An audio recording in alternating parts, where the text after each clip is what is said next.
Varun Sandesh main lead రోల్లో ఆద్యాంతు హర్ష దర్శకత్వంలో తెరకెక్కిన సినిమా విరాజీ. ఈ మూవీ ఇప్పుడు ప్రేక్షకుల ముందుకు వచ్చింది. ఇప్పుడు థియేటర్లో ఆల్రెడీ నడుస్తుంది. మరి ఈ విరాజీ మూవీ ఎలా ఉంది అనేది మన రివ్యూలో తెలుసుకుందాం. ఇక కథ విషయానికి వస్తే, ఒక సినిమా నిర్మాత, ఒక లేడీ స్టాండప్ కమేడియన్, ఒక ఫోటోగ్రాఫర్, ఒక లేడీ డాక్టర్, ఒక పోలీస్, ఒక భార్యాభర్తల జంట, ఒక ఆస్ట్రాలజర్ స్వామి, ఒక ఈవెంట్ మేనేజర్, ఇలా 9 మందికి వేర్వేరు కారణాలతో పిలుపు రావడంతో అందరూ కలిసి ఊరికి దూరంగా ఉన్న ఒక పాత బిల్డింగ్ కు వస్తారు. మరి ఆ బిల్డింగ్ ఒకప్పుడు పిచ్చాసుపత్రిగా ఉండి ఇప్పుడు ఖాళీగా ఉంటుంది. అక్కడ ఈవెంట్ జరుగుతుందని వీళ్ళలో కొంతమందిని పిలిచినట్టు చెప్తారు. అక్కడ ఒక పేపర్ లో వీళ్ళ పేర్లు రాసి, వీళ్ళు ఒక్కొక్కరు ఒక్కొక్కరి చావుకి కారణమయ్యారని, వీళ్ళందరికీ శిక్ష పడుతుందని రాసి ఉంటుంది. వెళ్ళిపోదామనుకోగా బయట వాళ్ళు వచ్చిన కార్లు కూడా మాయం అవుతాయి. దీంతో అందరూ భయపడతారు. అందులో నుంచి 3 మాత్రం నడిచి వెళ్దామని బయటికి వెళ్తారు. మరి అదే సమయంలో యాండీ, వరుణ్ సందేశ్ అక్కడికి వస్తాడు. లిస్ట్ లో తన పేరు కూడా ఉంటుంది. ఆ తర్వాత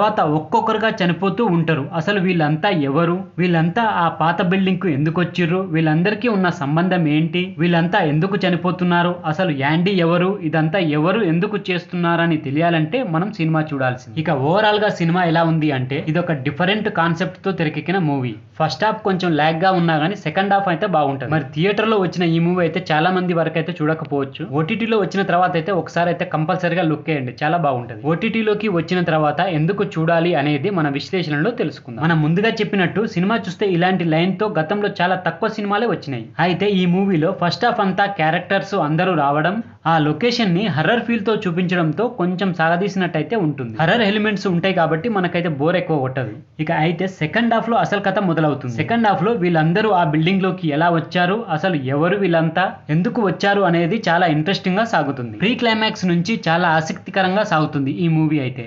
లాస్ట్ లో వచ్చే 2-3 ట్విస్టులు ప్రేక్షకులను అయితే మెప్పిస్తాయి. క్యారెక్టర్స్ అన్ని కలిసి ప్రీ క్లైమాక్స్ లో ఇచ్చే ట్విస్ట్ బాగుంటుంది. ప్రీ క్లైమాక్స్ నుంచి సినిమా వావ్ అనిపించినా ఇదంతా జరిగేది ఇందుకేనా అని కొంతమందికి అయితే అనిపించవచ్చు. ఎందుకంటే ఒక నార్మల్ పాయింట్ ని తీసుకొని చాలా కొత్తగా థ్రిల్లింగ్ హర్రర్ ఎలిమెంట్స్ తో చెప్పారు కాబట్టి. నిజంగా ఈ సినిమాలో దయ్యాలు ఉన్నాయా అంటే లేవనే చెప్పాలి. మరి దయ్యాలు లేకుండా హర్రర్ ఎలిమెంట్స్ ఏంది అనుకుంటున్నారా? హర్రర్ ఎలిమెంట్స్ ని కేవలం ప్రేక్షకులను భయపెట్టడానికి మాత్రమే వాడుకున్నారు. ఈ సినిమా రన్ టైం వచ్చేసి 2 గంటల లోపే ఉంటుంది. ఇది ఈ సినిమాకు బాగా కలిసొచ్చే అంశం అనే చెప్పొచ్చు. ఇక నటీనటుల పర్ఫార్మెన్స్ విషయానికి వస్తే, వరుణ్ సందేశ్ చాలా గ్యాప్ తర్వాత మళ్ళీ ఇటీవలే బ్యాక్ టు బ్యాక్ వరుస సినిమాలు చేస్తున్నాడు. ఈ సినిమాలో పోస్ట్ క్యారెక్టర్ లో కొత్త గెటప్ లో వరుణ్ సందేశ్ అదరగొట్టిండనే చెప్పొచ్చు. ఇక ఇందులో నటించిన మిగతా నటీనటులు కూడా మంచినే చేసి, ఈ సినిమా టెక్నిక్ పరంగా అన్ని విభాగాలలో వాళ్ళ బెస్ట్ అయితే ఇచ్చారు. సినిమాటోగ్రఫీ, విజువల్స్ బాగున్నాయి, ఎడిటింగ్ కూడా బాగా కుదిరింది.